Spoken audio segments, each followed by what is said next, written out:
کیا تمہیں معلوم نہیں کہ آسمانوں اور زمین کی سلطنت اللہ ہی کی ہے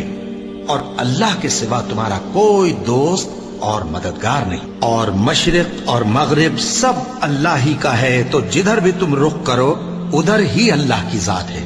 بے شک اللہ صاحب وسعت ہے، باخبر ہے، وہی آسمانوں اور زمین کا پیدا کرنے والا ہے، اور جب کوئی کام کرنا چاہتا ہے تو اس کو ارشاد فرما دیتا ہے کہ ہو جا، تو وہ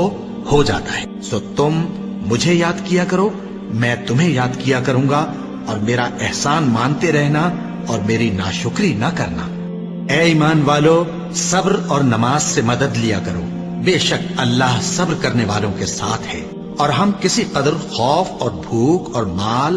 اور جانوں اور میووں کے نقصان سے تمہاری آزمائش کریں گے، اور صبر کرنے والوں کو بشارت سنا دو کہ ان لوگوں پر جب کوئی مصیبت واقع ہوتی ہے تو کہتے ہیں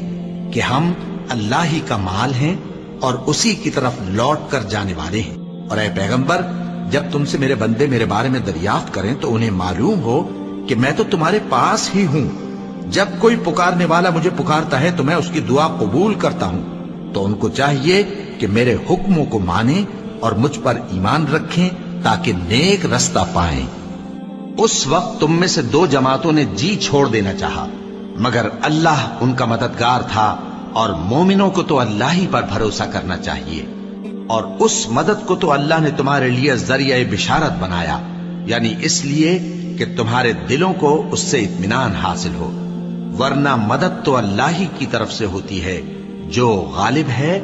حکمت والا ہے۔ اور بددل نہ ہونا اور نہ غم کرنا، اگر تم سچے مومن ہو تو تم ہی غالب رہو گے۔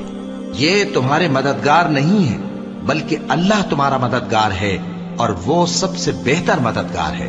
وہ وقت بھی یاد کرنے کی لائق ہے جب تم لوگ دور بھاگے جاتے تھے اور کسی کو پیچھے پھر کر نہیں دیکھتے تھے، اور رسول اللہ صلی اللہ علیہ وآلہ وسلم تم کو تمہارے پیچھے کھڑے بلا رہے تھے، تو اللہ نے تم کو غم پر غم پہنچایا تاکہ جو چیز تمہارے ہاتھ سے جاتی رہی یا جو مصیبت تم پر واقع ہوئی ہے اس سے تم غمگین نہ ہو، اور اللہ تمہارے سب اعمال سے خبردار ہے۔ پھر اللہ نے اس پریشانی کے بعد تم پر تسلی نازل فرمائی، یعنی نیند۔